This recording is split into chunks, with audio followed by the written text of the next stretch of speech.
Hello students, this is Komal, your SST educator. Welcome back to your favorite channel Magnet Brains. Magnet Brains provide कराता है आपको high quality education, वो भी बिल्कुल free, kindergarten से लेके क्लास 12 तक की।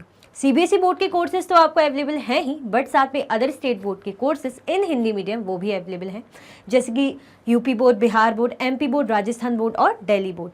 प्रैक्टिस सेट्स के क्वेश्चंस भी मिलेंगे और आपको जो पूरा कोर्सेज है ऑर्गेनाइज वे में मिलेगा, तो कोई दिक्कत नहीं होने वाली है। ई नोट्स और ई बुक्स की लिंक आपको डिस्क्रिप्शन बॉक्स में अवेलेबल है, तो भटकने की कोई ज़रूरत तो है ही नहीं।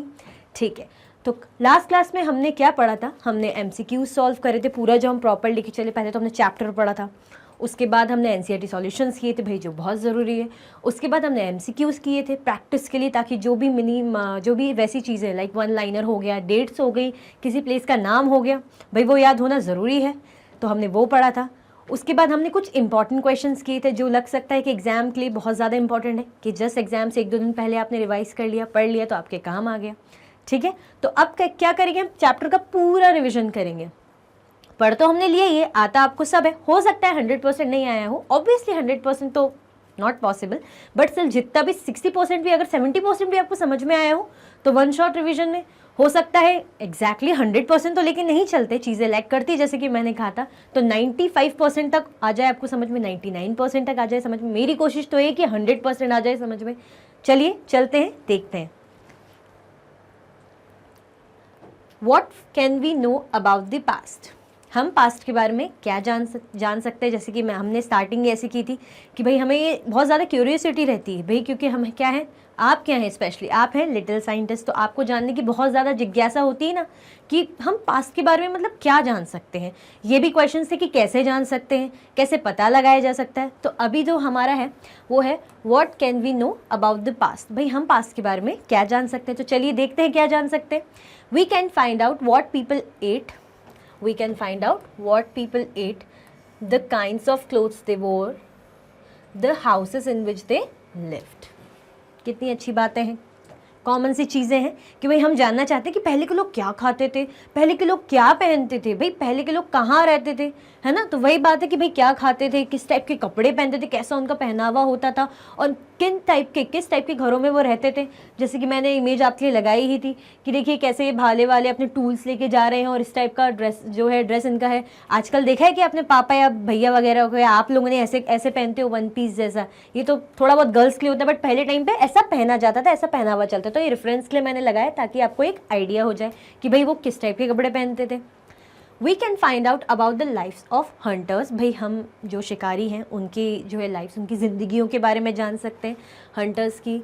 ठीक है, ज़िंदगियों के बारे में जान सकते हैं, हर्डर्स की भी, फार्मर्स की भी, रूलर्स की भी, मर्चेंट्स की भी, priest, craft person, artist, musicians and scientist. ठीक है, फार्मर्स, हंटर्स जैसे जो शिकारी हो गए, जो कृषि करते थे उस टाइम पे, जो किसान हो गए, जो एनिमल्स वगैरह पालते थे, हर्डर्स हो गए, प्राइस्ट हो गए, है ना, पुजारी वगैरह हो गए, साइंटिस्ट, है ना। और क्या क्या है, मर्चेंट्स जैसे जो ट्रेड करने के लिए एक स्टेट से दूसरी स्टेट या एक कंट्री से दूसरी स्टेट जैसे जाते हैं ना, आपको पता है मर्चेंट्स आपने सुना होगा।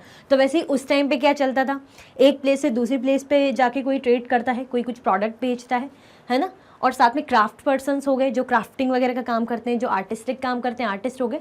तो ऐसे ही हम बेसिकली इन सब की लाइफ, जिंदगियों के बारे में जान सकते हैं।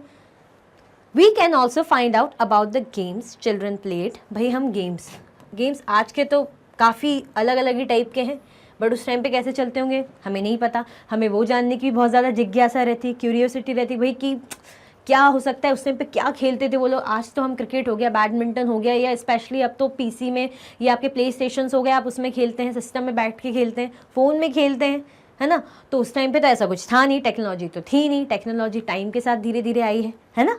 तो उस टाइम पे क्या गेम्स प्ले करते थे, है ना, क्या स्टोरीज चलती थी भाई उस टाइम पे, कैसी कहानियाँ प्रचलित थी, है ना। क्या जो प्लेज दे सॉ, मतलब उस टाइम पे क्या कौन से नाटक वगैरह चलते थे, बोलते हैं ना नाटक नौटंकी, हमने सुना होगा ये सब। जो एक्ट वगैरह के काम चलते हैं उस टाइम पे कैसा क्या था, सॉन्ग्स कौन से गाते थे, किस टाइप के सॉन्ग्स वो उस टाइम पे चलते थे। तो हम ये सब जान सकते हैं उनके खाने पीने के बारे में, खान पान की जीविका या कैसे चलती थी, है ना, कपड़े किस टाइप के पहनते थे, किन टाइप के घरों में रहते थे, है ना। अब तो ऐसा है नहीं ना कि बिल्कुल मल्टी स्टोरी बिल्डिंग है, बिल्कुल फ्लैट्स हैं और बिल्कुल डुप्लेक्स वगैरह में रहते हैं, नहीं, ऐसा तो कुछ भी नहीं है। तो वो सब हम जान सकते हैं, लोगों की ज़िंदगियों के बारे में जान सकते हैं, रूलर्स हो गए जैसे हमारे राजा महाराजा, है ना, जो रूल करते थे उनके बारे में, hunters herders farmers etcetera etcetera, ये सब इनके बारे में हम जान सकते हैं। चलिए आगे चलते हैं। People have lived along the banks of this river for several 100,000 years. अब हम क्या आ गए, अभी तो हमने जाना कि हम क्या जान सकते हैं, ठीक है। अब हम जानेंगे कि भाई जो पीपल है कहाँ रहते थे, वेयर डिड पीपल लिव, जो हेडिंग है ना, और ये जो लाइन में पहले मैंने पढ़ी, तो इससे आपको लगा होगा कि ये लिविंग वाली बात कैसे है, ये रहने वाली। तो जो आपकी हेडिंग है ऊपर आप देख पा रहे हो, ये है वेयर डिड पीपल लिव, जो पीपल है वो कहाँ रहते थे। People have lived along the banks of this river for several 100,000 years. जो पीपल है lived along the banks of this river. अब ये जो रिवर है, जैसे कि मैंने पहले भी आपको एक कह सकते हैं ना, सस्पेंस में रखा था कि कौन सी रिवर है, अब तो डेफिनेटली आपको पता चल ही गया होगा, बट मैं बताऊंगी आपको, ठीक है। सेवरल 100,000 ईयर्स, ये जो रिवर है, ये जो जा रही, जो आपको दिख रही ना ब्लू ब्लू ऐसे ऐसे, मैं येलो से कर रही हूँ। कौन सी रिवर बताई थी मैंने कौन सी रिवर बताई थी, मैंने बताई थी नर्मदा रिवर, ठीक है, Narmada valley, Narmada river. People have lived along the banks of this river. Banks मैंने बताया था वो वाला बैंक नहीं कि जिसमें आप लोग पैसे वगैरह जो है निकालते हैं, डिपॉजिट करते हैं, या आप लोन वगैरह लेते हैं, नहीं, वो वाला बैंक नहीं, किनारा जो बोलते हैं ना, बिल्कुल साइड जो कॉर्नर रहता है, जो है रिवर्स का हो गया, है ना, इस तालाबों का हो गया, जो कॉर्नर रहता है, जो किनारा रहता है, उसे बोलते हैं बैंक्स, ठीक है।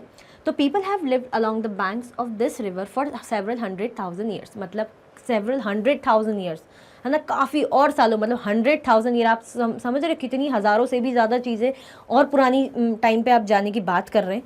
तो उस टाइम पे जो है ये जो रिवर है, नर्मदा रिवर है, इसके बैंक, इसके किनारों के, जैसे फॉर एग्जांपल ये नर्मदा रिवर है, तो यहाँ किनारों पे, चलिए मैं अलग कलर से थोड़ा इसको मैं कर देती हूँ, आपको समझ में आ जाएगा।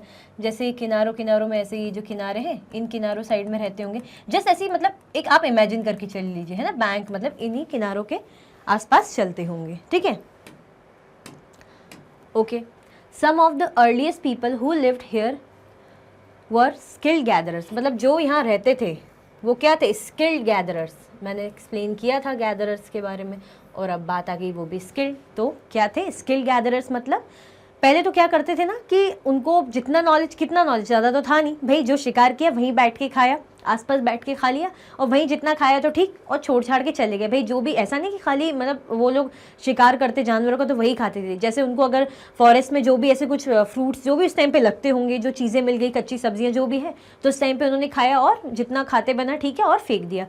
गैदरर्स मतलब फिर धीरे धीरे उन्हें ये चीज़ें समझ में आई कि हमें स्टोर करना चाहिए, फ्यूचर के लिए काम आता है। जैसे मैंने एग्जांपल भी दिया था राशन का, कि भाई आप ग्रॉसरी स्टोर से आते हैं, आप ऑनलाइन ऑर्डर करते हैं, कि भाई आपने सुना होगा ना कि अरे महीने भर में जो राशन एंड हो रहा है, चलो चलते हैं मॉल, मतलब जैसे ग्रॉसरी शॉप चलते हैं, है ना, या ऑर्डर कर लेते कि भाई 1 महीने का राशन चाहिए, 6 महीने का राशन चाहिए, स्टोर करके रखना है ना, कि चावल खत्म हो रहा है, चावल खरीद के रखना है।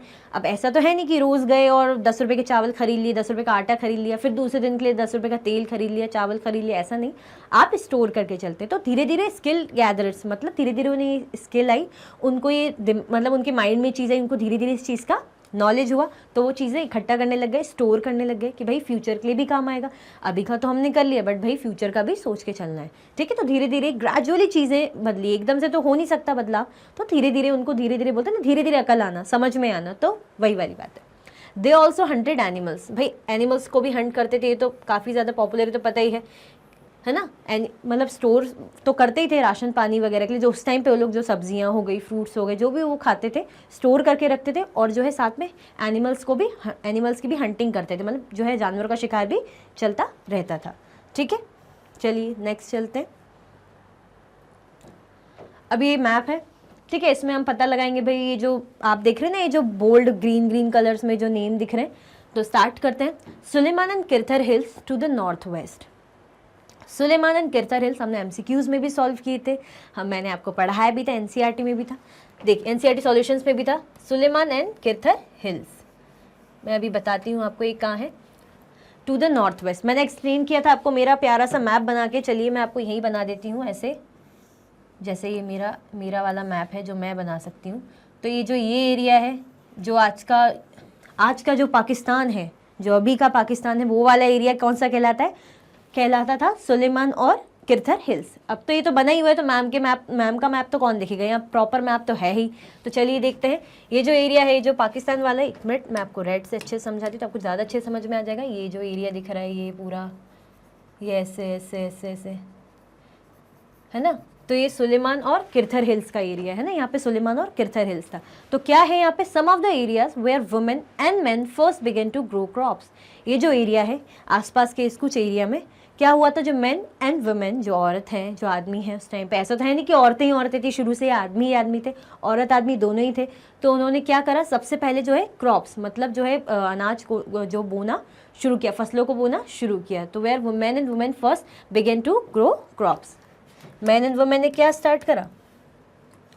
First began to grow crops. Man, women and man दोनों ने, ऐसा नहीं कि खाली एक ने, है ना, उन्होंने फसलें जो है उगाना शुरू कर दी सबसे पहले।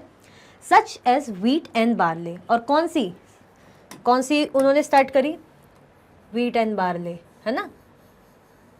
व्हीट एंड बार्ले हमने एमसीक्यूज में भी किया था, है ना, कि wheat and barley, Sulaiman and Kirthar hills, जो मैंने बताया था, जो आज का जो हम पाकिस्तान का एरिया कहते हैं अब, तो पहले उस टाइम पे सुलेमान एंड किरथर हिल्स वहीं था, ठीक है। तो वहाँ पे सबसे पहले आदमी और औरतों ने कौन सी क्रॉप उगाना स्टार्ट करी थी? Wheat and barley. About 8,000 years ago, also began rearing animals like sheep, goat and cattle and lived in villages। भाई देखिए, ये तो स्टार्ट कर ही दिया था, जो है फसलें तो उगाना उन्होंने, किसानी मतलब कह सकते करना स्टार्ट कर ही दी थी। कितने टाइम की बात है? मतलब लगभग 8,000 साल पुरानी बात है, ठीक है। अगो ऑल्सो बिगेन रियरिंग मतलब जैसे एनिमल्स को पालना, है ना, पशुपालन करना बेसिकली। जो उनको समझ में आ गया था कि भाई हम एनिमल्स को सिर्फ खा ही नहीं सकते, उनको पाल सकते हैं, तो उन्होंने किस किस को पालना स्टार्ट किया? कौन से एनिमल्स ज़्यादा फेमस थे? शीप हो गई, है ना, भेड़ बोलते हैं जिनको, गोट, बकरी हो गया, और कैटल में जैसे गाय भैंस वगैरह आ गई, और लिव्ड इन विलेजेस। और इतना भी उनको नॉलेज पड़ गया था कि धीरे धीरे अब वो गाँव में, मतलब थोड़ा सा विलेजेस वगैरह में रहने लगे। पहले तो हम देखते थे कोई घर नहीं, कुछ नहीं, ऐसे ही मतलब ऐसे ही जी रहे हैं, ऐसी लाइफ चल रही है, वहीं खाया मारा वहीं सो गए। बट धीरे धीरे उन्हें अकल आई, उनको नॉलेज बढ़ा। तो जैसे मैंने एरिया बताया सुलेमान एंड किरथर हिल्स का, तो वहाँ पे क्या था, उन्होंने जो है मैन एंड वुमेन ने सबसे पहले कौन सी क्रॉप लगाई? व्हीट एंड बार्ले, ठीक है। ऑलमोस्ट 8,000 ईयर्स की पुरानी बात है, ठीक है। और ये तो हुआ, साथ में वो लोग रहने भी लग गए, उन्हें ये भी नॉलेज हुआ कि जो है जानवरों को सिर्फ खाया नहीं जा सकता, उन्हें उनका पशुपालन भी किया जा सकता है, जैसे शीप हो गई, गोट हो गई, कैटल्स में आपके गाय भैंस हो गए, और वो खुद भी विलेज में रहना उन्होंने शुरू कर दिया। Garo hills to the north east and the Vindhyas in the central. अब गारो हिल्स कहाँ है, विंध्यास कहाँ है? चलिए मैप तो है ही, मैम बताएंगे, डोंट वरी, कोमल मैम है ही, ठीक है। यहाँ पे जो एरिया है आपकी सेंट्रल की बात होती है तो विंध्या रेंज की पहले बात कर लेते हैं। तो ये रही आपकी विंध्या रेंज जो जा रही है ना, मैं राइट से बना देती हूँ, ये विंध्या रेंज ऐसी बनी हुई है। तो ये आसपास का ही समझ लीजिए, पूरी ये जो है ये विंध्या रेंज है ना। ये सेंट्रल में बोला है ना, उसमें लिखा है क्लियरली, इसमें सेंट्रल इंडिया ये लिखा है ना यहाँ पे, सेंट्रल इंडिया, बिल्कुल इंडिया के बीच में। इंडिया के बीच में क्या है? ये आपके यहाँ पे मध्य प्रदेश का एरिया पड़ता है, तो यहाँ पे विंध्या रेंज है, ठीक है। अब गारो हिल्स वाला एरिया, तो जो गारो हिल्स वाला एरिया है वो आपके लगभग इस साइड पड़ता है। तो मैं बता देती हूँ, जैसे ये दिख रहा है ना मेघालय के पास वाला, ये लिखा हुआ है गारो हिल्स, तो ये है गारो हिल्स वाला एरिया, है ना, ये गारो हिल्स वाला एरिया। तो चलिए देखते हैं क्या है यहाँ पे। The places where rice was first grown are to the north of the Vindhyas. मतलब गारो हिल्स और नॉर्थ ईस्ट, मतलब विंध्या सेंट्रल इंडिया में तो है ही, वहाँ पे भी चीज़ें जो है क्रॉप जो है ग्रो होना स्टार्ट हुई। और विंध्यास में सबसे पहले क्या स्टार्ट हुई थी? राइस। विंध्या में जो है सबसे पहले राइस ग्रो होना स्टार्ट हुआ था।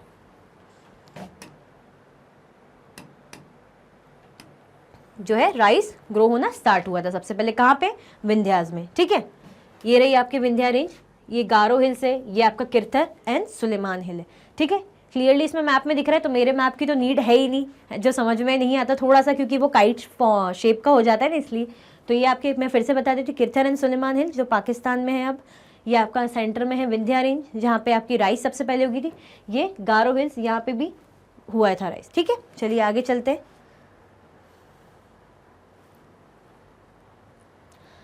River Indus and its tributaries. भाई मैंने आपको ट्रिब्यूटरीज बताई थी, सहायक नदियाँ होती ना, उन्हें हम कहते हैं ट्रिब्यूटरीज, ठीक है। सहायक नदियों को हम क्या कहते हैं? ट्रिब्यूटरीज। अब यहाँ पे मैप है ही, तो अच्छे से समझ में आ जाएगा। मैं आपको रेड से और अच्छे से बता देती हूँ। जैसे जो जा रही है ना इंडस रिवर, ये इंडस है, ये इंडस है। अब ये अदर नदियाँ हैं, ये अदर जो है उनके साथ की, एक मिनट, तो हम जैसे इंडस रिवर का बना रहे थे, ये मैं आपको बना के बता देती हूँ, मैप में है ही, ठीक है। तो ये जो साथ में है, ये जो आ रही है, जैसे ये सतलज हो गई, रावी हो गई, चेनाब आ रही है, यहाँ से झेलम रिवर आ रही है, ये रावी हो गई, ये ब्यास हो रही है, ठीक है। तो ये जो क्या है, ये आप देख रहे हैं ना, एक रूट जैसा फॉर्म हो रहा है। तो एक जैसे आपने देखी जो है पेड़ों की जड़ें आपने देखी, तो इस टाइप का लग रहा है ना।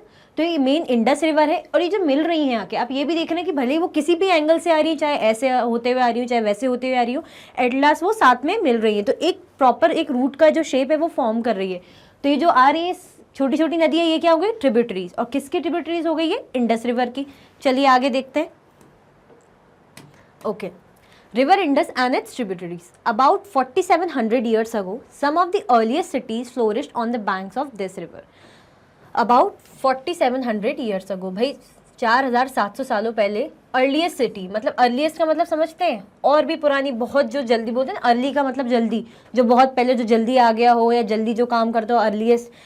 तो वही वाली बात है कि भाई अर्लीस्ट जो इस, और बैंक्स मतलब इनकी किनारों पे, इनके किनारों पे जो है, जैसे ये जो है ना, ये इनके जो साइड साइड के किनारों पे सिटीज़ जो बहुत पहले के ज़माने में जो आ गई होंगी शुरू में ही, तो इनके आसपास है ना, तो इनके आसपास में जो आई वो सिटीज़ 4700 ईयर्स अगो की बात है ना, तो जो है फ्लोरिश होने लग गई, मतलब इनके आसपास आने लग गई, ठीक है। तो some of the earliest cities flourished on the banks of this river, मतलब इन रिवर्स के आसपास में फ्लोरिश होने लगी। देखिए रिवर के पास इसलिए नहीं रहती थी नदियाँ कि भाई अच्छा लग रहा है, पानी पानी, नज़ारे बहुत प्यारे, नहीं। रिवर के पास क्या होता था, फॉरेस्ट वगैरह का काफ़ी अच्छा रहता था, मतलब फ्लोरिश ज़मीन बहुत अच्छी रहती थी, बंजर उसका तो कोई इशू ही था, ठीक है। और जैसे जानवर वगैरह भी आते थे तो उनके लिए हंटिंग के लिए भी ईजी हो जाता था, फिश वगैरह भी पकड़ लेते थे, और आसपास पेड़ वगैरह की भी अच्छी जो है उपजाऊ ज़मीन रहती थी, तो पेड़ वगैरह फॉरेस्ट वगैरह भी अच्छे रहते थे, तो उनके लिए काफ़ी ज़्यादा कन्वीनियंट होती थी चीज़ें। और पानी की सुविधा भी, क्योंकि प्यास भी बुझानी रहती थी, पानी प्यास, भाई उनको प्यास भी लगेगी ऑब्वियसली, खाएंगे तो पानी भी पिएंगे, तो सारी नीड्स जो है आसपास जो है बैंक्स मतलब रिवर के किनारों में उन्हें मिल जाती थी, तो अच्छा फ्लोरिश होने लगे। तो जो सिटीज़ हैं अर्लीस्ट, बहुत पहले की, धीरे धीरे जो है किनारों पे अपना जो बोल सकते हैं ना, रहना शुरू कर दिया था। Later about 2500 years ago cities developed on the banks of the Ganga and its tributaries. अभी तो इंडस की बात हुई थी कि भाई रिवर इंडस के आसपास का एरिया, अब गंगा की बात हो रही है। कहाँ पे, गंगा और उसकी ट्रिब्यूटरीज के आसपास 2500 सालों पहले। अब गंगा कहाँ है, चलिए ढूंढते हैं इसमें। देखिए आपको कहीं दिख रही गंगा, ये रही गंगा, है ना, ये रही गंगा। तो ये जो आसपास की है, जैसे सोन हो गई, ये चंब ऐसे जा रही है, ये यमुना, तो ये पूरा लगभग एक, ये ले लीजिए कि एक गंगा का एरिया है ना, थोड़ा बहुत ये आसपास का एक अपन अप्रॉक्स लेके चल रहे हैं, एग्जैक्ट ऐसा नहीं है। तो ये जो है गंगा का एरिया है। एक मिनट इसको और अच्छे से बना लेते हैं तो और अच्छे समझ में आ जाएगा।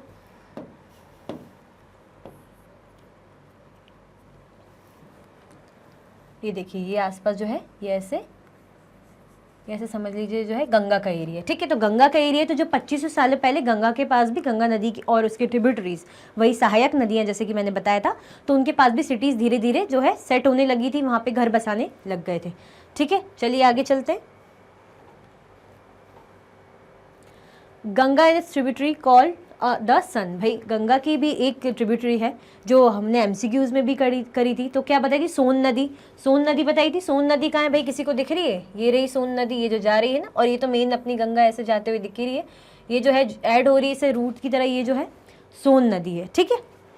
The area along these rivers to the south of the Ganga was known as Magadh. Magadh राज के बारे में सुना ही होगा, मैंने बताया था, चंद्रगुप्त मौर्य एम्पायर हुआ था, बहुत बड़ा, मतलब कैसे एम्पायर, मतलब पहले तो किंगडम था, फिर बाद में अशोका ने उसे एम्पायर में कन्वर्ट कर दिया था, मतलब जंग जीत के काफ़ी एरिया उन्होंने कवर कर लिया था। किसकी हेल्प से किया था, ये किया था चाणक्य की हेल्प से। तो जो साउथ ऑफ द गंगा, ये जो है ना साउथ ऑफ द गंगा का area, south of the Ganga, उसको क्या बोलते हैं, मगध, ठीक है। अब साउथ ऑफ द गंगा हम एक लेके चलते हैं, जैसे कैसे हो सकती है ये देख लेते हैं। जैसे फॉर एग्जांपल ये गंगा का एरिया है, ये जैसे जा रहा है, ये गंगा का एरिया है, ऐसे ऐसे जा रहा है। तो ये जो साउथ, मतलब ऑब्वियसली साउथ मतलब नीचे, तो हम इसको येलो से करके दिखा देते हैं, नीचे का एरिया थोड़ा सा यहाँ पे, तो यहाँ पे मगध होगा। मतलब एग्जैक्टली तो क्या है, मैप तो ऑब्वियसली बहुत छोटा है और हम अभी ड्रॉ कर रहे हैं, तो एग्जैक्ट तो जो है एरिया कवर नहीं करेगा, बट आपके रेफरेंस के लिए कि भाई ये गंगा वाला एरिया जो नीचे येलो येलो से जो मैं दिखा रही हूँ ये सिटी, ये मगध होगी, गंगा के साउथ में, तो ये मगध थी, ठीक है। कौन सा किंगडम था ये, मगध था, ठीक है। It's rulers were very powerful and set up a large kingdom, भाई जो इसके रूलर्स थे बहुत ज़्यादा पावरफुल थे, बहुत ज़्यादा शक्तिशाली थे, और उन्होंने एक किंगडम सेट कर लिया था, बहुत अच्छा राज, बहुत अपना जो है पूरी सत्ता जमा ली थी। The hills and the high mountains including the Himalayas, desert, rivers and seas made journeys dangerous at times but never impossible. ये तो हो गई गंगा के आसपास की बात। अब ये बात कर रहे हैं थोड़ा हिमालय के आसपास, ये जो पूरा हिमालयन रेंज दिख रही है, ये पूरा हिमालय के आसपास का आपको दिख रहा है, ठीक है। ये जो आपको हिमालय के आसपास का दिख रहा है, देख रहे हैं आप कितना ऊपरी पहाड़ी एरिया हो गया। तो क्या है यहाँ पे, क्या कह रहे हैं, the hills, high mountain including the Himalayas हो गए, डेजर्ट भी हो गए, रिवर्स भी हो गई, समुद्र भी हो गए। जर्नी जो है डेंजरस तो थी उस टाइम की, ठीक है। जो है लोग ऑब्वियसली उस टाइम पे तो जो है प्लेन नहीं था, है ना, कि भाई प्लेन से उड़ के चले गए, ट्रेन से चले गए, है ना, कार से ट्रेवल करके चले गए, नहीं ऐसा कुछ भी नहीं, तब तो ऐसा कुछ भी नहीं था। तो लोगों को सोचो आप पहाड़ पार करके जा रहे हैं, है ना, एक जगह से दूसरी जगह, लोग पहाड़ तो पार कर ही रहे हैं, साथ में वो लोग जो है रिवर पार करके भी जा रहे हैं, और सीज मतलब समुद्र भी नहीं छोड़ा, उसको भी पार करते हुए उसमें से ट्रैवल करते हुए जा रहे हैं, रेगिस्तानों से जा रहे हैं, कितना गर्म होता है। तो जर्नीज ऐसी होती थी, बट कभी इम्पॉसिबल नहीं हुई। इम्पॉसिबल क्यों नहीं हुई, मतलब उनके अंदर उनके चाहे वो ट्रैवलिंग जो भी पर्पस से वो करते हो, उनकी नीड्स के लिए, लाइवलीहुड के लिए, इसीलिए वो करते थे, उनको पता था भाई ये बहुत ज़रूरी है, तो कभी इम्पॉसिबल नहीं करा। मतलब ये चीज़ नहीं हुई कि असंभव सा था कि भाई यार माउंटेन्स है कैसे जाएंगे, है ना, और रिवर है कैसे पार करेंगे, समुद्र को कैसे करेंगे, डेजर्ट में रेगिस्तान में कैसे जाएंगे, नहीं। उस टाइम पे उनके लिए मतलब बहुत ज़्यादा मुश्किल था, बट इम्पॉसिबल नहीं था, है ना, नामुमकिन नहीं था। चलिए आगे चलते। अब क्यों जाते थे, जैसे हमने लास्ट स्लाइड में भी, लास्ट पॉइंट में हमने क्या पढ़ा कि भाई इम्पॉसिबल नहीं हुआ, वो जाते ज़रूर थे। पर आपने भी सोचा होगा ना ऐसा भी क्यों है कि भाई जाना ज़रूरी था। एक जगह जब हो रहा था, रह रहे थे वो लोग, भाई क्रॉप्स वगैरह ग्रो करने लग गए थे, हंटिंग वगैरह हो गया था, विलेज वगैरह सेटअप, तो फिर दूसरी जगह क्यों जाना था।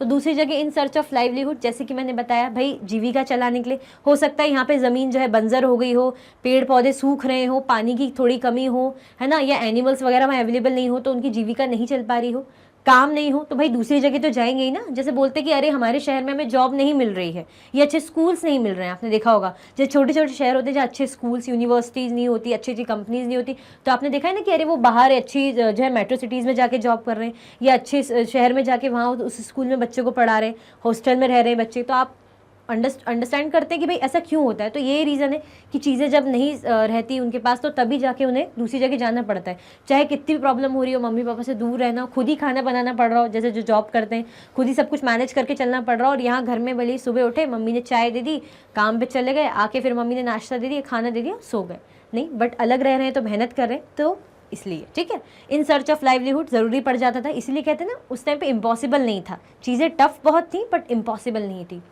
To escape from natural disasters like flood और ड्रॉट, जैसे कि मैंने बताया था भाई अगर बाढ़ आ गई, आपका घर बसा हुआ है, जैसा भी उस टाइम पे रहते थे, कच्चे मकान ही रहते थे, है ना, हट्स वगैरह रहते थे, तो अगर फ्लड आ गई, बाढ़ आ गई, तो पूरा बह गया, तहस नहस हो गया और पूरा पानी पानी हो गया, तो वहाँ क्यों रहेंगे भाई, दूसरी जगह भाग के दूसरी जगह जाएंगे, वो चाहे कितना भी टफ हो रहा हो उनके लिए, दूसरी जगह ज़रूर जाएंगे।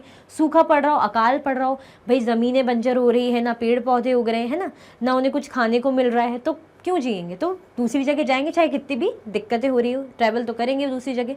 समटाइम्स मैन मार्च इन आर्मीज कंक्वायरिंग अदर लैंड्स, भाई कभी कभी क्या होता था, जैसे वही राजा महाराजा वाली बात हो गई कि हम सेटिस्फाई नहीं हो रहे कि हमारे पास ये हमारे पास राज्य है, नहीं, अब हमें जीत के दूसरे राज्य को भी, जो दूसरा उसको भी अपना हिस्सा बनाना है, हमें और ज़्यादा मतलब बोलते हैं ना, अरे अच्छे मार्क्स है तो और अच्छे मार्क्स लाने, और अच्छे मार्क्स लाने, तो ग्रीड आती है ना, तो ऐसा लगता है कि भाई नहीं हम जीत सकते हैं, तो दूसरे जैसे मार्च करके। अब उस टाइम पे मैंने बताया कि ऐसा तो कुछ भी नहीं था, ट्रेन में डब्बों में भर के राजा जा रहे हैं और ट्रेन के डब्बों में अपनी आर्मी भर के लेके जा रहे हैं, भाई टूल्स वगैरह लेके, तलवार वगैरह लेके, नहीं। उस टाइम पे देखा था आपने कैसे हाथी या स्पेशली घोड़ों का तो ज़्यादा था कि घोड़े में बैठ के ट्रैवल करके ऐसे धकड़ ऐसे घोड़े में बैठ के ऐसे चलाते हुए ऐसे जा रहे हैं, आपने मूवीज़ या सीरियल्स में तो आपने देखा ही होगा। तो ये दिखता है आपको कि कार में बैठ के जा रहे हैं या ट्रेन में बैठ के जा रहे हैं, नहीं, आप देखते तो कितना लंबा ट्रैवल करके जाते थे, मार्च आर्मीज़ के साथ जाते थे, पूरा खाना पीना सारा बंदोबस्त करके जाते थे ताकि हम दूसरे राज्य वालों से लड़े, और ये भी कंफर्म नहीं है कि जीतेंगे, बट फिर भी जाते थे और जीत गए तो बहुत अच्छी बात है, ठीक है। मर्चेंट्स ट्रेवल विद कारवान्स और ships carrying valuable goods from place to place. भाई जो मर्चेंट्स थे, जो मैंने बताया ना, जो ट्रेड वगैरह करते थे, ये जैसे मैंने आपको केरला का साउथ का एग्जांपल दिया था, सॉरी, कि भाई वहाँ पे स्पाइसेस होती है और नॉर्थ साइड अगर नहीं हो रही है या और अदर पार्ट्स में नहीं हो रही है, तो ऐसा तो है नहीं कि वहीं स्पाइसेस उगेंगी, वहीं जो मसाले हो रहेंगे और वहीं पर ही खपत होगी। फिर बाहर भले ही जाए ना जाए, बाहर वालों को अता पता ही ना हो कि ये भी चीज़ें होती है, शॉर्टेज हो जाए। नहीं, ऐसा नहीं होता। जहाँ जिस चीज़ का मतलब प्रोडक्शन बहुत अच्छा है तो वो चाहते हैं दूसरे स्टेट में बेचें, या किसी कंट्री के पास कहीं जैसे गोल्ड जहाँ अच्छा रहता है, यहाँ डायमंड बड़ा अच्छा होता है, तो वो दूसरी कंट्रीज़ में बेचते हैं, है ना। अपने पास तो रख के क्या करेंगे, दूसरी जगह बेचेंगे ताकि ज़्यादा अर्निंग हो, ठीक है। तो मर्चेंट्स ट्रैवल करते थे क्योंकि भाई पैसा कौन नहीं कमाना चाहता। अगर कुछ सामान है उनके पास, प्रोडक्ट है उनके पास, तो भाई वो पैसा कमाना चाहेंगे, तो क्या कहेंगे, दूसरे जो है शहरों में जाते हैं, दूसरी कंट्री में जाते हैं, तो वही वो ऐसे इसीलिए ट्रैवल करते हैं। फिर वो नहीं देखते कि धूप छाँव है, पानी है, पहाड़ है, भाई पैसा कमाने जाना है, ट्रैवलिंग करनी है, क्योंकि हम मर्चेंट है, हमें ट्रेड करना है ना। Some people perhaps travel driven by a spirit of adventure wanting to discover new and exciting things. मतलब भाई कभी कभी तो कुछ लोग इसलिए ट्रैवल करते थे कि भाई एडवेंचरस कुछ हो, है ना, कुछ डिस्कवर करें न्यू चीज़ें या न्यू प्लेसेस। जैसे हमने देखा ना कि जो हमारे स्कॉलर्स हैं, हिस्टोरियंस हैं, आर्कियोलॉजिस्ट हैं, उन्होंने कैसी कैसी सभ्यताएं ढूंढी, है ना, कुछ टूल्स ढूंढे, वेपन्स ढूंढे पुराने ज़माने के। तो आज हम हिस्ट्री पढ़ रहे हैं, आज मैं आपको हिस्ट्री पढ़ा रही हूँ, आज आपको समझ में आ रहा है कि भाई क्या क्या चीज़ें होती। कोमल मैम कितने अच्छे से बता रही हैं और हमें याद भी हो गया ऑलमोस्ट, और आगे भी बताएंगे। तो ये चीज़ें कैसे पता चली, भाई उस टाइम के लोगों में एडवेंचर करने का कुछ वो होगा, जज्बा होगा, है ना। उनको लग रहा हो कि नहीं, हमें कुछ पता करना है, हमें कुछ पता करना है, हमारा जो माइंड शांत नहीं बैठ रहा है, हमें मतलब पता लगाना है कि वहाँ पे क्या हो सकता है, उस जगह जाके देखेंगे क्या राज दफन है, हो सकता है अभी भी कुछ राज दफन हो, है ना। तो हो सकता है आप में से कोई हिस्टोरियन अब बन जाए, कोई स्कॉलर बन जाए, आप पता लगा लो, तो आगे जब मैं भी आगे आने वाले सालों में देखूंगी, अरे वाह ये बच्चे ने उससे पढ़ा था, तो भाई देखिए आज ये स्कॉलर बना हुआ है, आर्कियोलॉजिस्ट बन गया है, देखिए पता लगा रहा है, पुरानी चीज़ें उसको मिल रही है और आज वो स्टडी कर रहा है और हमें बता रहे हैं, हमें सीखने को मिल रहा है, ठीक है। तो एडवेंचर के पर्पज़ से, कुछ खोजबीन के पर्पज़ से, कुछ नई चीज़ें डिस्कवर करने के पर्पज़ से भी ट्रैवलिंग होती थी। तो तब वो नहीं देखते थे कि भाई पहाड़ है, नदी है, डेजर्ट है, ऐसा कुछ भी नहीं देखते थे। चलिए, why do people travel now days. But आज के टाइम पे पीपल क्यों ट्रैवल करते हैं, भाई उस टाइम का तो ठीक है, हमने देख लिया कि भाई ना प्लेन था, ना बस थी, ना ट्रेन थी, ना ऐसा कुछ था कि बहुत इजी है कि ऑर्डर करके भाई हमने जो है हमने यूपी से कुछ ऑर्डर करके वहाँ की कुछ फेमस चीज़ें तो यूपी से मंगा ली, कश्मीर से हमने एप्पल्स मंगा ली, साउथ से हमने ऑर्डर करके स्पाइसेस मंगा ली। तो ये फिर भी पॉसिबल है, फिर भी क्या पॉसिबल है, कर सकते हैं बिल्कुल, है ना। आपने देखा ही है कितनी ऑनलाइन शॉपिंग साइट से आप लोग शॉपिंग करते हैं खूब सारी। किसी का बर्थडे के लिए मम्मा दिलाती होगी, अभी रिजल्ट आया होगा, अच्छे अच्छे मार्क्स आए होंगे, तो कुछ ना कुछ आपने बोला होगा, मम्मी मैं ऑनलाइन ये ऑर्डर कर रहा हूँ, मुझे गिफ्ट चाहिए आपकी तरफ से, आप मुझे टॉय दो या मुझे गेम दो या मुझे ड्रेस दिलाओ, है ना। तो बट उस टाइम पे तो ऐसा कुछ नहीं था, तो इसीलिए वो लोग वो करते थे। बट आज के टाइम पे पीपल क्यों ट्रैवल करते, देखते हैं। All these movement to the sharing of ideas between people. मतलब ये जो मूवमेंट, मतलब ये जो उनका चहलकदमी कह सकते हैं, एक जगह से दूसरे जगह जाना आज के टाइम पे इसलिए होता है कि जैसे अपने आइडियाज़ को शेयर करना।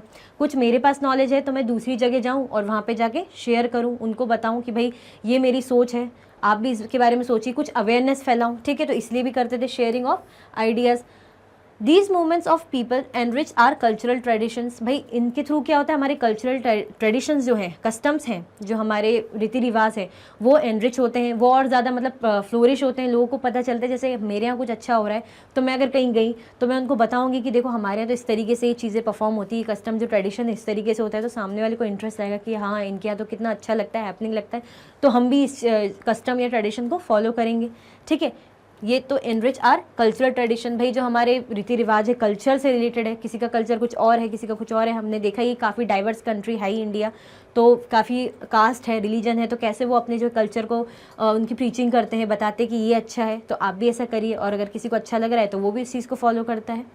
People have shared new ways of carving stone, composing music and even cooking food over several hundreds of years। मतलब क्या है कि भाई कार्विंग स्टोन, मतलब स्टोन्स वगैरह जो मिलते हैं उनको कैसे क्रिएटिविटी में बनाना, जैसे हम बोलते हैं पत्थरों के डिज़ाइन वाले, मतलब आपने ये भी देखे होंगे ऑर्नामेंट्स वगैरह होते हैं स्टोन्स, तो ये हो गया। म्यूज़िक, कुछ म्यूज़िक के आइडियाज़ शेयर करना, है ना।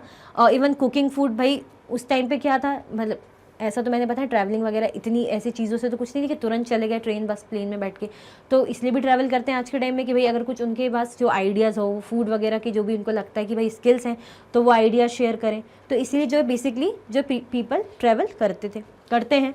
जैसे एग्जाम्पल ऐसे ट्रैवलिंग का आपको दिया है कि जा रहे हैं अपना सामान वगैरह लेके ऊँट में बैठ के रेगिस्तान से होते हुए ये लोग जा रहे हैं, और कुछ ऐसे ये यहाँ पे बैठे हुए आप देख पा रहे हैं, जैसे ये है, ये जा रहे हैं, ये जा रहे हैं, है ना, ये सर जा रहे हैं, तो ये ट्रैवलिंग हो रही है।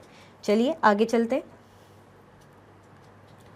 अब नेम्स ऑफ द लैंड, भाई मैंने बताया था जो है हमारे लैंड का नाम कैसे पड़ा, क्या नाम बोलते हैं हम हमारे देश का, हमारे देश का नाम हम बोलते हैं, हिंदुस्तान भी बोल देते हैं, इंडिया बोलते हैं, भारत बोलते हैं, ठीक है। बट ये इंडिया और भारत नाम आया कैसे, ठीक है। 2 words often used for our country are India and Bharat, जो मेनली जो 2 वर्ड हमारे कंट्री के लिए मतलब यूज़ होते हैं वो होते हैं इंडिया और भारत। क्या होते हैं? इंडिया और Bharat. The word India comes from the Indus called Sindhu in Sanskrit. India कहाँ से आया? इंडिया कहाँ से आया भाई? इंडिया जो आया है हमारा इंडस वर्ड से। इंडिया कहाँ से आया हमारा? इंडस वर्ड से आया, जो इसका मतलब होता है जो संस्कृत में जिसे हम सिंधु कहते हैं। आपने देखा था ना कि ये जैसे मैप है, ये मैंने मैप बनाया था आपको, बताया था आपको अभी, ये पाकिस्तान वाला एरिया, तो यहाँ पे एक नदी बह रही थी, यहाँ पे कौन सी नदी बह रही थी? सिंधु नदी, मतलब वही इंडस नदी जिसके ट्रिब्यूटरीज वगैरह हमने पढ़ी थी। कौन सी नदी बह रही है जिसको हम बोलते हैं अपनी लैंग्वेज में सिंधु बोलते हैं, वैसे उसका नाम क्या है? इंडस। तो ये जो इंडिया नाम आया ये कहाँ से आया? ये इंडस से नाम आया। और इंडस क्या होता है? इंडस सिंधु में, मतलब सिंधु बोलते हैं किस लैंग्वेज में? संस्कृत में, ठीक है। तो इंडिया नाम ऐसे आया। नेक्स्ट क्या है? Iranians and Greeks were familiar with the Indus. और जो इरानियंस और ग्रीक्स थे, जो इरानियन और ग्रीक्स थे, जैसे हमारे जो इरानियन भाई हैं और जो ग्रीक्स भाई हैं, ये फैमिलियर थे, मतलब ये जो वर्ड इंडस है उनको इसके बारे में पता था। होता है भले लैंग्वेज दूसरी होती, चाइनीज़ हो गई, जापानीज़ हो गई, या कोरियन हो गई, या हम कह रहे हैं फ्रेंच हो गई, इटली हो गई, बट कुछ ना कुछ एक आध 2 वर्ड फैमिलियर हो जाते तो हमें लग जाता है आइडिया कि हमारे लैंग्वेज में भी ये हम बोलते हैं। तो उस टाइम में ये जो वर्ड है इंडस, वो इस नेम जो है वर्ड से फैमिलियर होंगे, ठीक है। तो वो अपनी लैंग्वेज में से क्या बोलते थे? वो अपनी लैंग्वेज में से बोलते थे हिंदोस और इंडोस, ठीक है। हिंदोस और इंडोस अपनी लैंग्वेज में वो बोलते थे। कौन? ग्रीक्स एंड इरानियंस, क्योंकि वो इंडस जो वर्ड है इस वर्ड से फैमिलियर थे, उन्हें इस वर्ड के बारे में पता था, नॉलेज था, ठीक है। तो इंडस वर्ड कैसे, सॉरी इंडिया वर्ड कैसे आया? इंडस वर्ड से। और जो इंडस वर्ड को संस्कृत में क्या बोलते हैं? सिंधु। और इंडस नदी हमने पढ़ी जिसको हम बोलते हैं अपनी लैंग्वेज में सिंधु नदी भी बोलते हैं। काफ़ी लोगों के मुंह से अगर आप सुनेंगे तो सिंधु नदी भी बोलते हैं, ठीक है। चलिए देखते हैं नेक्स्ट क्या है। भारत। अब इंडिया तो हमने पता लगा ही लिया कि इंडिया किससे मतलब का नाम कैसे आया, इंडिया कैसे आया, बट अब हम पढ़ेंगे भारत के बारे में। The name Bharat is mention in the Rigveda. जो नेम भारत है वो ऋग्वेद, वेदा जो सबसे पहले ऋग्वेद है, सबसे पहले ओल्डेस्ट वेद है जो कंपोज हुआ था। उसके बाद और भी वेद आए थे, वो थोड़े न्यूएस्ट कहा जाता है उन्हें, थोड़े बाद में आए थे, बट जो सबसे ओल्डेस्ट कंपोज हुआ था वो था ऋग्वेद, ठीक है। तो ये 3500 सालों पहले की बात है। तो ये कहाँ, ये जो नेम मेंशन है, जो भारत है, जो भारत नेम मेंशन है, जो लिखा है, देखा होगा, किस में देखा था? ये ऋग्वेद में देखा था। और ऋग्वेद क्या है? 3500 सालों पुराना है। It was use for a group of people who lived in the north waste. भाई ये किसके लिए यूज़ होता था? Group of people, group of people के लिए यूज़ होता था जो कहाँ रहते थे? जो रहते थे नॉर्थ वेस्ट साइड, ठीक है। तो मैं फिर से मैप बनाती हूँ, मेरा प्यारा सा मैप जो आपको बड़ा पसंद है। नॉर्थ वेस्ट एरिया बता देती हूँ। ये नॉर्थ हो गया, ये वेस्ट हो गया, ये ईस्ट हो गया और ये साउथ हो गया, ठीक है। और पहले मैं आपको ग्रुप ऑफ पीपल बता दूं, जैसे ये खड़े हैं, जैसे ये लोग हैं ग्रुप में हैं, तो नॉर्थ वेस्ट साइड के लोग, जैसे ये नॉर्थ का एरिया है तो थोड़ा यहाँ का हो गया, थोड़ा सा वेस्ट का हो गया, तो ये प्लस करके ये बोल सकते हैं ये नॉर्थ वेस्ट वाला एरिया, मतलब दोनों का थोड़ा बीच का एरिया, आसपास का एरिया, जो दोनों उसके भी पास और वेस्ट के भी पास, तो ये नॉर्थ वेस्ट का एरिया हो गया। ये क्या हो गया? ये आपका नॉर्थ वेस्ट का एरिया हो गया। नॉर्थ वेस्ट के एरिया में अगर कोई भी ग्रुप ऑफ पीपल जैसे खड़े हैं, जैसे किन लोगों का ग्रुप खड़ा है, तो हम उन्हें क्या बोलते थे? हम उन्हें भरत बोलते थे, ठीक है। जैसे आपने सुना है ना अपनी लैंग्वेज में हम बोलते हैं झुंड, अरे भीड़ खड़ी है, झुंड खड़ा है, जो कितना झुंड क्यों लगा हुआ है, वहाँ लड़ाई हो रही है, भीड़ क्यों खड़ी हुई है, तो उनकी लैंग्वेज में वो लोग भरत बोलते हैं, जो ग्रुप ऑफ पीपल को लोग देखते थे जब वो वहाँ पे, ठीक है। कहाँ पे? North west side. और ये वर्ड जो भरत है कहाँ मेंशन है? ये मेंशन है आपके ओल्डेस्ट जो वेद है ऋग्वेद, वहाँ पे। कितना? 3500 ईयर्स अगो, मतलब 3500 साल पुराना। तो ऐसे इंडस नेम आया और किस तरीके से भारत नेम आया आपको समझ में और अच्छे से आ ही गया होगा। चलिए नेक्स्ट चलते। मनुस्क्रिप्ट्स। अब मनुस्क्रिप्ट्स के बारे में पढ़ेंगे। मनुस्क्रिप्ट्स, इंस्क्रिप्शंस मैंने बताए थे, हमने एनसीईआरटी सॉल्यूशंस में भी उसके डिफरेंसेस देखे थे, हमने एमसीक्यूज में भी किया था, मोस्ट इंपॉर्टेंट क्वेश्चंस में भी किया था। तो कह सकते तब तब अगर 70% 80% आ गया तो अब 100% समझ में और अच्छे से आ जाएगा, कोई मतलब डाउट की गुंजाइश ही नहीं रहेगी। मनुस्क्रिप्ट्स, मनु का मतलब मैं अभी आपसे डायरेक्टली पूछती हूँ, मनु का मतलब क्या है, कमेंट में ज़रूर बताना मुझे, मैं देखूंगी कि मनु का मतलब किस किस को पता है, मैंने काफ़ी बार बताया है ना। तो मनु का मतलब होता है हैंड, ठीक है। तो the books that were written long ago, मतलब जो बहुत पहले टाइम, मतलब बहुत लॉन्ग अगो मतलब बहुत सालों पहले की, बहुत पुरानी टाइम की लिखी हुई बुक, उसे क्या कहते हैं, मनुस्क्रिप्ट्स। दे आर हैंड रिटन, और वो क्या है, मैंने बताया था मनु का मतलब होता है हैंड, हाथ होता है, तो वो हैंड रिटन होती है। क्या होती है वो होती है हैंड रिटन, ठीक है। कैसी होती है वो, हैंड रिटन होती, तो उन्हें क्या बोलते हैं, manuscripts. This come from the Latin word manu, किस वर्ड से आया था, मनु एक लैटिन वर्ड है, हम बोलते हैं ना लैटिन वर्ड, ग्रीक वर्ड, हम ये आपने सुना होगा कई बार कि this word came from Latin word, ऐसे आप पढ़ते होंगे इंग्लिश में मोस्टली, है ना। तो ऐसे ये मनु जो है लैटिन वर्ड से आया था, जिसका मतलब होता है हैंड। तो जो बुक बहुत सालों पहले हाथों से लिखी गई हो तो उन्हें क्या बोलेंगे हम, मनुस्क्रिप्ट्स, ठीक है। These were usually written on palm leaf, भाई ये पाम की लीफ में लिखी जाती थी, और मैंने एक बताया था बर्च, जो कहाँ पाया जाता है, हिमालयाज में। तो these were usually written on palm leaf, ये पाम लीफ में मोस्टली लिखी जाती थी। और किस में लिखी जाती थी, और किससे उससे बनती थी, और किस में लिखी जाती थी, जो बर्च है, जो एक पेड़ जैसे इसमें बना हुआ है, ये देख रहे हैं ना, ये बर्च जो हिमालय में लगता है, जो स्पेशली हिमालय में लगता है, तो उसकी जो मतलब ताड़ के पत्तों, है ना, तो उसकी छाल में, उसमें लिखी जाती थी, ठीक है। तो पाम लीफ में लिखी जाती थी, और specially prepared bark of a tree known as birch, मतलब जो है बर्च पेड़ के छाल, मतलब उसकी छाल में, जैसे ये दिख रहा है ना इस टाइप का जो निकल रहा है, ये तो यहाँ पे इस पे लिखी जाती थी, और पत्तों पे लिखी जाती थी पाम लीफ, है ना। These were usually written on palm leaf और on the specially prepared bark of a tree known as birch, जो विच ग्रोज इन हिमालय, जो कहाँ ग्रो होता है, मेनली हिमालय में, ठीक है। तो ये मनुस्क्रिप्ट है, आपको आ रही समझ में, भाई मुझे तो नहीं आ रही, मैं तो आर्कियोलॉजी से हिस्टोरियन नहीं, तो मुझे तो नहीं आ रही। तो ये मैंने आपके रेफरेंस के लिए लगाई है इमेज, तो आपको समझ में आ गया कि इस टाइप का लैंग्वेज उस टाइम पे जो भी है उनका फॉर्म चलता होगा, तो ये ऐसा है, ठीक है। चलिए नेक्स्ट में चलते हैं। Are this manuscript still there, भाई ये जो मनुस्क्रिप्ट्स हैं ये अभी भी हैं, अभी भी मौजूद हैं। Many manuscripts were eaten away by insect, भाई बहुत सी जो बोलते हैं ना कीड़े मकोड़ों को बिल्कुल चैन नहीं है, कुछ भी पड़ा है, खाने की चीज़ गिरी रहती है तो कितनी चींटियाँ होने लग जाती है। तो आप खुद ही देखेंगे तो many manuscripts were eaten away by insects, मतलब बहुत सारी तो जो है कीड़े मकोड़ों ने खा डाली, ईटन अवे बाय इंसेक्ट।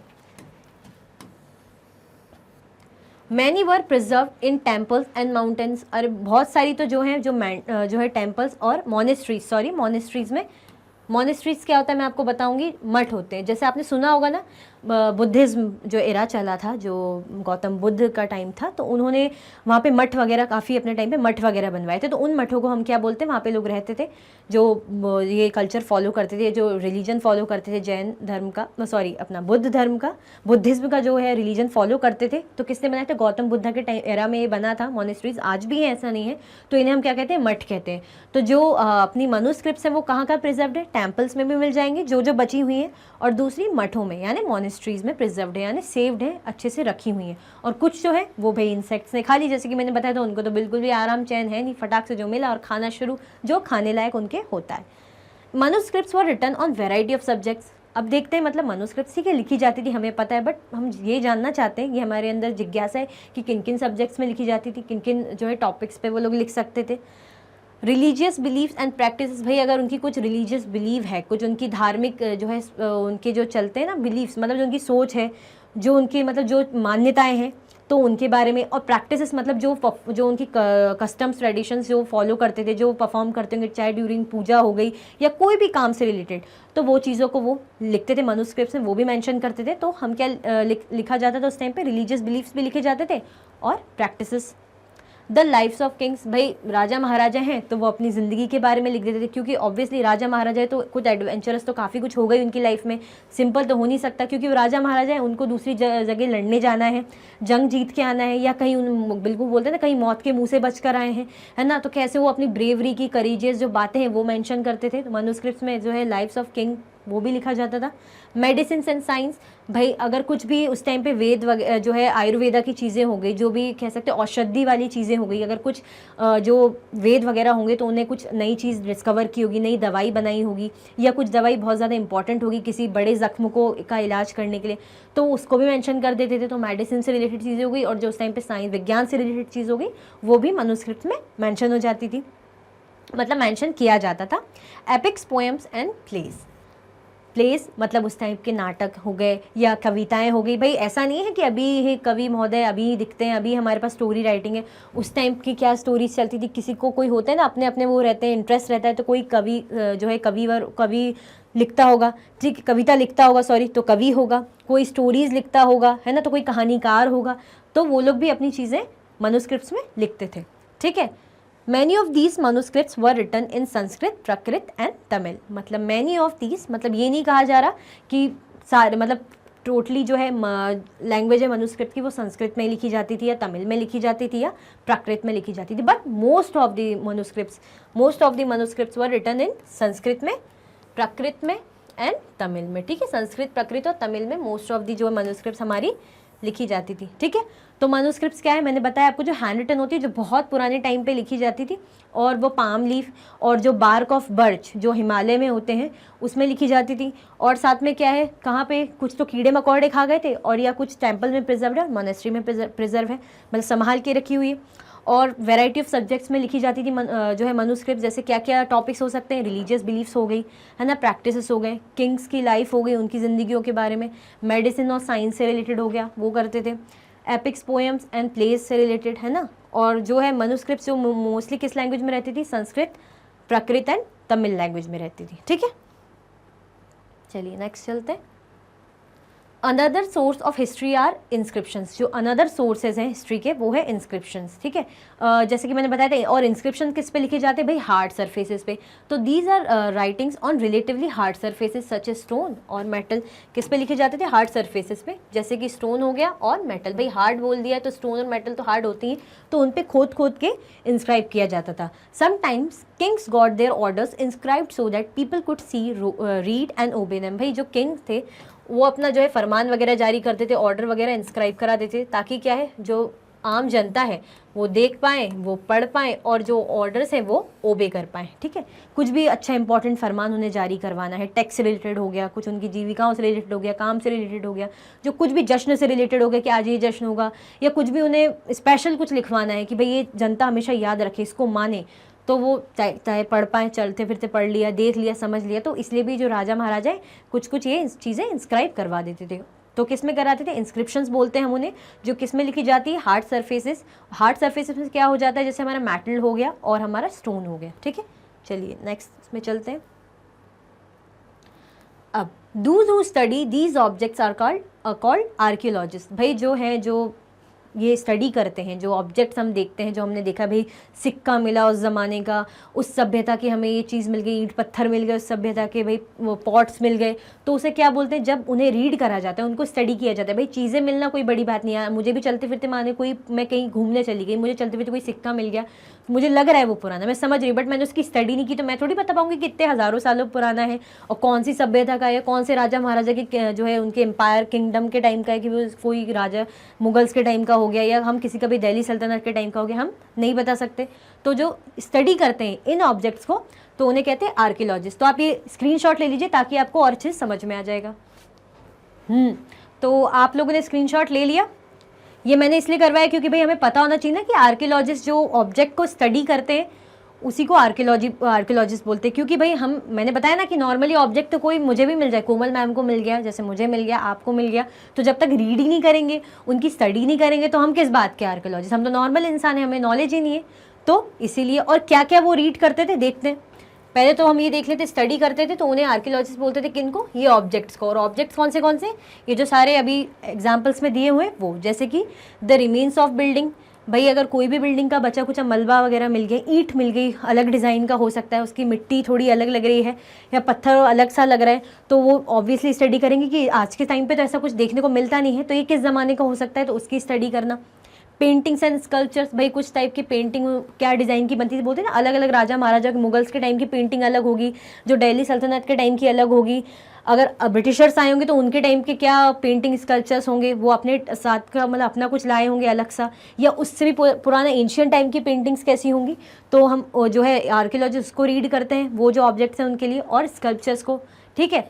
अब tools, weapons, pots, pens, ornaments and coins, भाई टूल्स हो गए है ना, वेपन्स को रीड करना, पॉट्स भाई जो ऐसे डिज़ाइन के रहते हैं ना, पेन्स हो गए, ऑर्नामेंट्स हो गए, और कॉइन्स, पेन्स वगैरह जो नॉर्मल बर्तन वगैरह जो टूल्स हैं, वेपन्स हो गए, हथियार हो गए, जो उस टाइम पे कैसे जो ज्वेलरी डिज़ाइन चलती थी, आजकल तो एक से एक चलती है ना, तो वाइट गोल्ड हो गया, सिल्वर वगैरह हो गया, बट उस टाइम पे कैसा क्या चलता था, तो कैसे ऑर्नामेंट्स पहनते थे, तो मिला, तो उनकी स्टडी करी तो पता चलेगा भाई वो राजा के टाइम के ऑर्नामेंट्स चलते थे, ऐसी डिज़ाइन थी, ऐसे सिक्के चलते थे। जैसे मैंने रेफरेंस की इमेज ली है, जैसे राउंड जो है एंशियंट कॉइन्स, पुराने टाइम के कॉइन्स हैं, तो अभी तो देखने को नहीं मिलते। अब अगर मानो हमें पड़ा हुआ मिल जाए तो आपको ये बता पाओगे कब का है? नहीं, आर्कियोलॉजिस्ट हैं, वो स्टडी करके इनका पता करके बताएंगे, तो आज हम उन्हें पढ़ रहे हैं, आगे अभी कुछ नया मिलेगा तो आगे आने वाली जो है जनरेशन्स पढ़ेगी, ठीक है। जैसे ये डिज़ाइन हो गई है ना, ये कुछ पेंटिंग का स्टाइल हो गया, तो ये किस टाइम का है हम एग्जैक्टली बता सकते हैं? नहीं, बट आर्कियोलॉजिस्ट स्टडी करते हैं तो वो बता पाएंगे, ठीक है।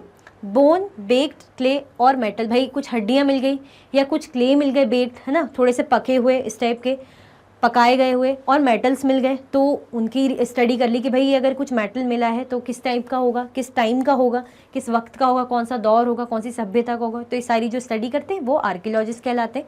चलिए नेक्स्ट में चलते हैं स्लाइड में। आर पास्ट, अब ये एक नया टॉपिक है कि भाई आर पास्ट क्या है, वो भी प्लूरल फॉर्म में। मैंने बताया था क्या है, हमारी बुक का जो है टॉपिक जो मेन डलाई है, जैसे अब बुक पढ़ने के लिए बैठते हैं बढ़िया फ्रेश होके जो है स्नैक्स वगैरह लेके शाम को, कि मम्मी बोलती चलो अब बहुत हो गया खेल कूद खाना पीना, स्कूल से आ गया आराम हो गया, अब बैठो बुक लेके, ठीक है। कोमल मैम की भी आपने वीडियो देख ली, समझ लिया, अब एक बार बुक खोलो, रिवाइज करो। तो आपने जैसे ही खोला, आर पास्ट आपको दिखता है ना। आर पास्ट क्या है? अतीत की बात हो रही है, हमारा अतीत, हमारा इतिहास। Did you notice the title of this book, Our Past? We have used the word past in plural to draw attention to the fact that the past was different for different groups of people. भाई मैंने जैसे कि बताया था, plural में क्यों लिखा है? हम बोलते ना मेरा पास्ट, हम पास्ट नहीं बोलते, मेरा पास्ट बोलते हैं, तो प्लूरल में क्यों है? प्लूरल में इसीलिए है क्योंकि भाई मेरा इतिहास अलग हो सकता है, मेरा अतीत अलग हो सकता है, मैं अलग प्रॉब्लम्स या कह सकते हैं या लाइफ एंजॉय करके आई हूँ, आप अपने अलग तरीके से लाइफ एंजॉय करें, आपकी कुछ और हिस्ट्री रही होगी, तो ज़रूरी थोड़ी कि कोमल मैम और जो है मेरे स्टूडेंट्स की जो है हिस्ट्री सब सेम चल रही है, नहीं, अलग अलग है, तो इसलिए हम प्लूरल फॉर्म में बोलते हैं, ठीक है। जैसे एग्जाम्पल यहाँ ले लिया है, द लाइफ्स ऑफ हर्डर्स। अब जैसे एग्जाम्पल किसका एक्सप्लेन किया, हर्डर्स और फार्मर्स का, किन से डिफरेंट होगी इनकी जो लाइफ होगी, हर्डर्स और फार्मर की, किंग्स एंड क्वीन से अलग होगी, ठीक है। इनकी लाइफ किन से अलग होगी? ऑब्वियसली इनकी लाइफ जो अलग होगी किंग्स एंड क्वीन से अलग होगी। राजा महाराजाओं का अलग अतीत है कि कैसे उन्हें राजगद्दी मिली, या तो उनको भाई अपने पिताजी से मिल गई डायरेक्टली, या हो सकता है उनके पिताजी को किसी ने हरा कर गद्दी छीन ली हो, फिर वापस से इन्होंने लड़ाई की हो कि भाई ये तो हमारी गद्दी थी, तो उनके मेहनत करी हो, जंग जीती हो, लड़ाई करी, तो ये उनका इतिहास है, ठीक है। एक किसान का अलग इतिहास हो सकता है कि भाई कैसे उसने फसल उगाई, मेहनत करी, फसल जल गई, नहीं उग पाई, तो दोबारा उसने कैसे दूसरी जगह फसल करी, या कभी ज़मीन बंजर पड़ गई, तो उसका इतिहास अलग हो सकता है। हर्डर्स का इतिहास अलग हो सकता है, जो भाई पशुपालन वगैरह करते हैं, उन पहले नहीं करते होंगे, धीरे धीरे उन्होंने करना शुरू होगा पशुपालन, तो वो उनका इतिहास अलग होगा। तो क्या सेम हो सकता है? नहीं हो सकता, ठीक है।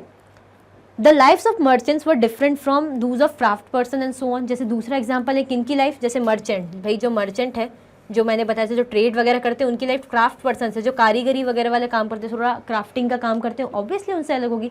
मर्चेंट्स तो क्या करते हैं, जैसे अपने यहाँ का शहर का जो सामान है दूसरी जगह भेज दिया, दूसरी जगह तीसरी जगह भेज दिया, वो लोग ट्रैवलिंग करते हैं और ट्रेड का काम करते हैं, भाई बिजनेस ऐसा टाइप का समझ लीजिए, दूसरी जगह भेजते हैं सामान, है ना, ताकि पैसा अर्न हो। और क्राफ्ट पर्सन का क्या है, वो अपनी जगह पे ही रह के वो क्राफ्टिंग वगैरह का काम करते हैं, थोड़ा क्रिएटिविटी आर्टिस्टिक इस टाइप का काम करता है, तो ऑब्वियसली उनकी जो हिस्ट्री है अलग होगी, तो इसीलिए हम इसे प्लूरल फॉर्म में पढ़ते हैं, ठीक है। Today, most people living in the Andaman Island get their own food by fishing, hunting and collecting forest produce. भाई जैसे आज के टाइम की बात ले लीजिए, काफ़ी लोग जो अंडमान आइलैंड के पास रहते थे तो खुद का फूड गैदर करते हैं, जैसे क्या हो गए, फिशिंग, हंटिंग, और क्या करते कलेक्ट करते फॉरेस्ट के द्वारा प्रोड्यूस की गई चीज़ें, अंडमान आइलैंड के आसपास के जो लोग होते हैं वो खुद का फूड खुद ही गैदर करते हैं, खुद ही अपनी मेहनत से करते हैं। कैसे? जैसे वो शिकार करेंगे या फिशिंग वगैरह करेंगे, या जो भी जो जंगलों से उन्हें प्रोड्यूस मिल रहा है, जो भी हो सकता है, कुछ ऐसे पेड़ पौधे जो वो खा सकते हैं, उनके फल फ्रूट जो निकल रहे हैं उनको खाने लायक लगे, जो उनके इसमें चलता हो कि वो खा सकते हैं, तो उनसे डायरेक्टली प्रोड्यूस होकर वो तोड़ के लाते थे, है ना। हमने जैसे मैंने एग्जाम्पल दिया था कि भाई आपको फ्रूट्स खाने के, एप्पल खाना है तो आप जाके थोड़ी कि एप्पल के पेड़ ढूंढेंगे और जाएंगे तोड़ने। फिश खाना है तो जाएंगे जो है तालाबों में मछलियाँ पकड़ने, नहीं, आप अपने पापा को बोलेंगे या आप ऑनलाइन ऑर्डर कर देंगे। तो ऐसा, तो ये डिफरेंस है कि खुद से ही अपना जो है फूड कलेक्ट करते थे, तो भाई उनका इतिहास अलग होगा। बाय कॉन्ट्रास्ट, मतलब इसी के जस्ट विपरीत, उल्टा, most people living in cities, भाई जो हम रह रहे हैं, हमारी ही बात हो रही, जैसे हम अपनी बात कर लीजिए, भाई हम सिटीज़ में रह रहे हैं तो हम दूसरों पे डिपेंड है। भाई मैंने बताया ना कि हम ऑर्डर करके मंगा लेंगे, हम पापा से मंगा लेंगे, ठीक है, या किसी के कोई रामू काका श्यामू काका होते होंगे तो उनसे मंगा लेंगे। तो वही हम क्या खुद से जा रहे हैं कि भाई नहीं पापा मैं जा रहा हूँ, आज मुझे फ़िश खाने का मन है तो मैं जा रहा हूँ तालाब के पास, अभी पढ़ाई आके करूँगा, मुझे सेब खाने का मन कर रहा है, मैं पढ़ाई आके करूँगा, बाद में खेलूँगा, भूख लग रही, मैं सेब तोड़ने जा रहा हूँ, एप्पल तोड़ने जा रहा हूँ। नहीं, आपने बोला पापा मुझे एप्पल चाहिए, कॉल करके बोला ले आएंगे पापा, नहीं लाएंगे तो भाई बस रोना चालू, ज़िद करना, ठीक है। तो यही डिफरेंस है कि भाई वो लोग खुद से मेहनत करके खाते हैं और हम लोग क्या है, जो हम शहरों में रहते हैं तो हमारी थोड़ी सी आदत क्या बिगड़ी हुई है, हम दूसरों पर डिपेंड रहते हैं। तो हमारा इतिहास अलग है, हमारी लाइफ अलग है, हम क्या उनको मतलब कह सकते हैं सेम है? नहीं, बिल्कुल भी नहीं। A great deal about kings and the battles they fought because they kept records of their victories। भाई किंग्स की जो कह सकते हैं अच्छी बातें क्या थी कि भाई जो उनकी आदत थी, जो अपनी जीत, विक्ट्रीज की बात आ गई ना, अपनी जो भी जीत थी, जो भी ऐतिहासिक वो लड़ाई उन्होंने लड़ी है, उनको जीत के वो लोग क्या करते थे, बुक्स वगैरह या जहाँ भी इंस्क्रिप्शंस, जैसे मैंने कहा मनुस्क्रिप्ट्स में भी मेंशन करते थे भाई अपनी जीत, अपनी ज़िंदगियों के बारे में कि हमने जीता, ये जंग जीती, इतने बड़े राजा को हराया, इतने बड़े शासक को हराया, है ना, या गद्दी छीनी। तो ऐसा, तो ये डिफरेंस है। तो वो लोग अपनी चीज़ें भी मेंशन करते थे, तो उनकी ज़िंदगी अलग है, ठीक है। चलिए नेक्स्ट देखते हैं। Ordinary people such as hunters. अब जो ऑर्डिनरी पीपल है भाई, जैसे हम आम ही इंसान है, तो उस ज़माने की बात हो रही, तो उस ज़माने में ऑर्डिनरी कौन हुए? जैसे हंटर्स हो गए। कौन हुए ऑर्डिनरी उस टाइम पे? हंटर्स हो गए, शिकार करते थे, जो फिशिंग वगैरह करते थे। गैदरर्स, जो भाई फूड वगैरह इकट्ठा करने का काम करते थे, है ना। फार्मर्स, किसान हो गए। हर्डर्स, जो पशुपालन वगैरह करते थे। Did not keep records of what they did. भाई वो रिकॉर्ड नहीं रखते थे जो वो करते थे। वो क्यों रखेंगे? ऐसा कुछ स्पेशल काम तो कर नहीं रहे, वो तो अपनी जीविका चला रहे हैं। अगर मैं ही हूँ, मैं जॉब करने आ रही हूँ, मैं बोलूँगी मेरा जैसे एग्जांपल लेके करो, चलिए जैसे 10 to 6 टाइम रहता है, मैं अब उसमें मैं क्या लिखूँगी अपने बारे में कि मैं 10 to 6 जॉब करती हूँ, उससे पहले घर के काम करके आती हूँ, शाम को जाके घर के काम करके मैं सो जाती हूँ, ठीक है।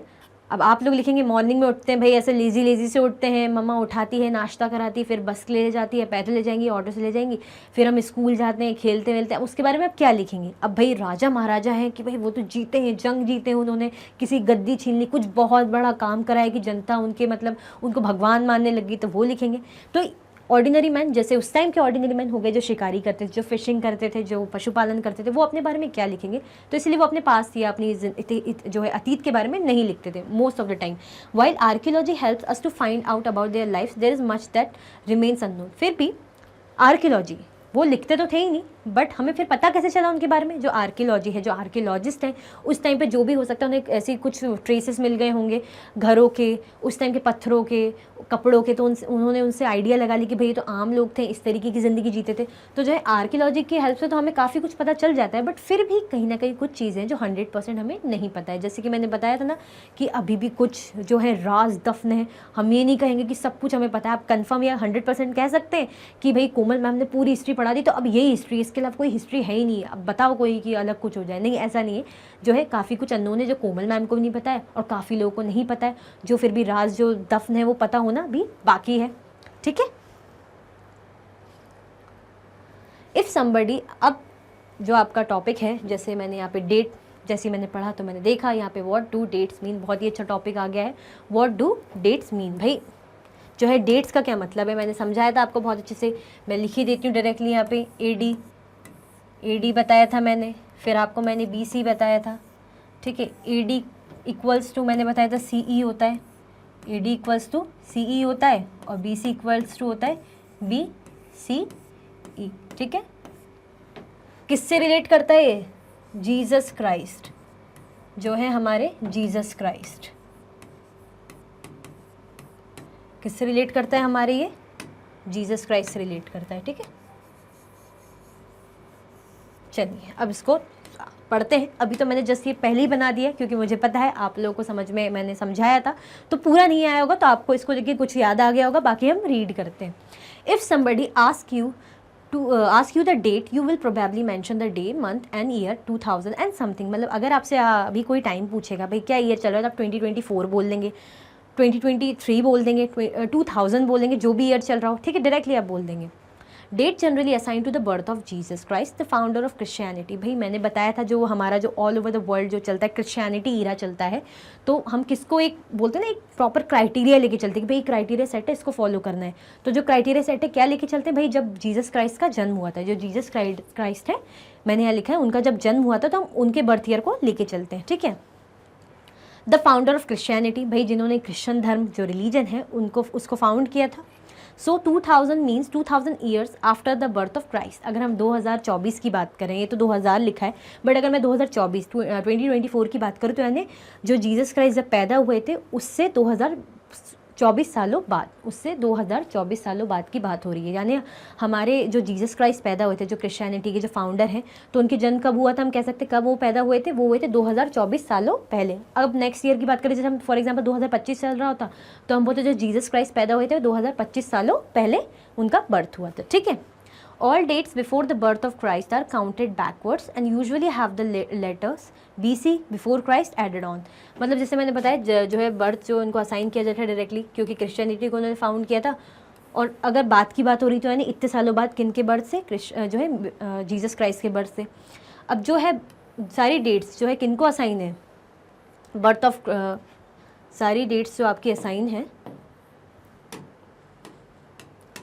बर्थ ऑफ क्राइस्ट, मतलब जो सारी डेट्स जो बिफोर, जो उनके पहले की जो डेट्स असाइन है वो बिफोर क्राइस्ट है ना, कि भाई इनसे पहले जब जीसस क्राइस्ट पैदा हुए थे, जो जीसस क्राइस्ट मैंने यहाँ लिखा है, इनसे पहले जो टाइम था, जो उस टाइम का जो इरा चलता था, जो भी साल जो हम गिन के चलते थे वो क्या लिखते थे हम, BC में लिखते थे, यानी बिफोर क्राइस्ट, ठीक है। तो आर काउंटेड बैकवर्ड्स, मतलब बैकवर्ड में काउंट किया जाता है कि और पुराना और पहले के ईयर्स लेके चलते, और यूजुअली हम उन्हें किससे मेंशन करते हैं, लेटर BC से मेंशन करते हैं। यानी मैंने ये बना देती हूँ यहाँ पे, जैसे जीसस क्राइस्ट है इनका J लिख देती हूँ और C लिख देती हूँ।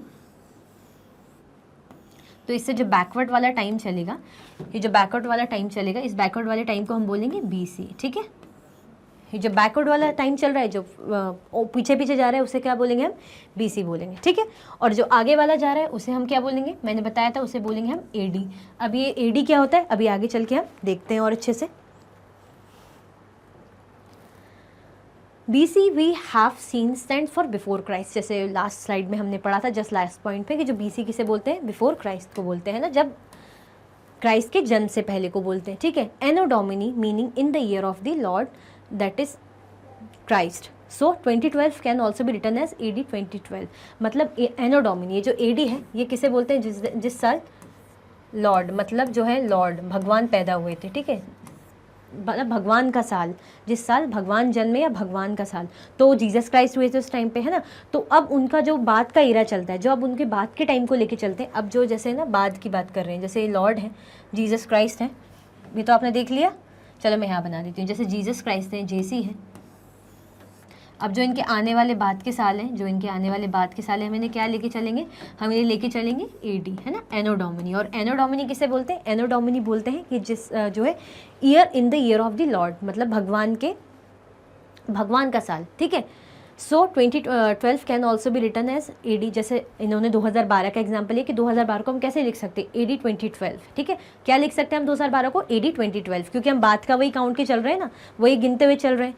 CE is use instead of AD, जो CE है कॉमन एरा बोलते हैं जिसको, वो किसको डिनोट करता है, किसके बदले यूज़ किया जाता है, AD। And BCE instead of BC।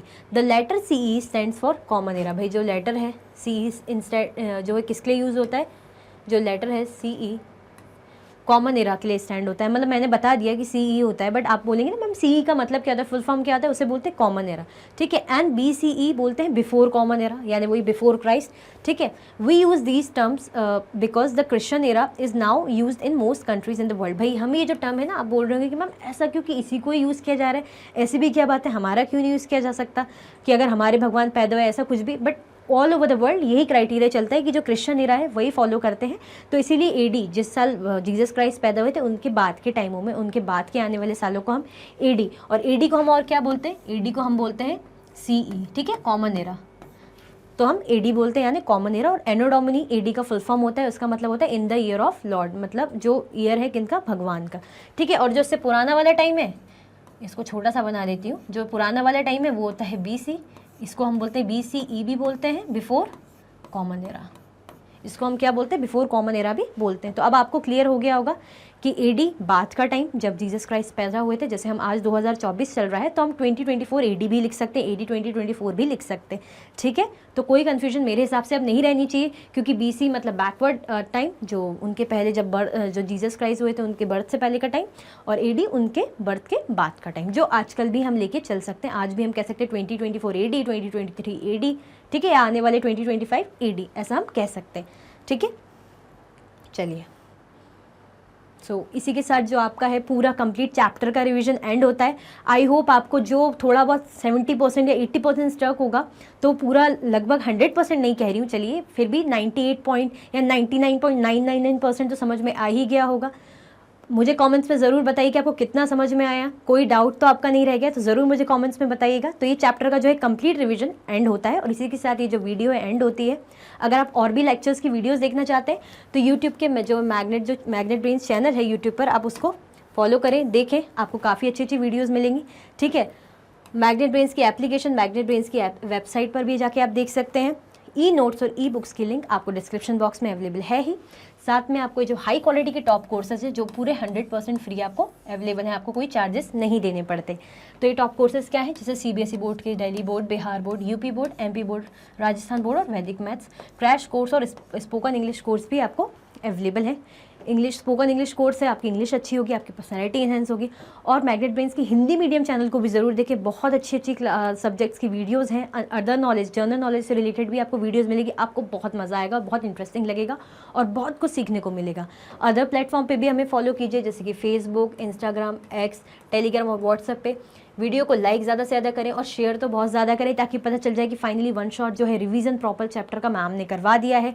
तो आप एक बार में जाके वो देखें और आपको और अच्छी चीज़ें जो 70-80% थी वो 99.99% चली जाएगी, ठीक है। और चैनल को सब्सक्राइब करना तो बिल्कुल भी ना भूलें। Thank you so much for watching.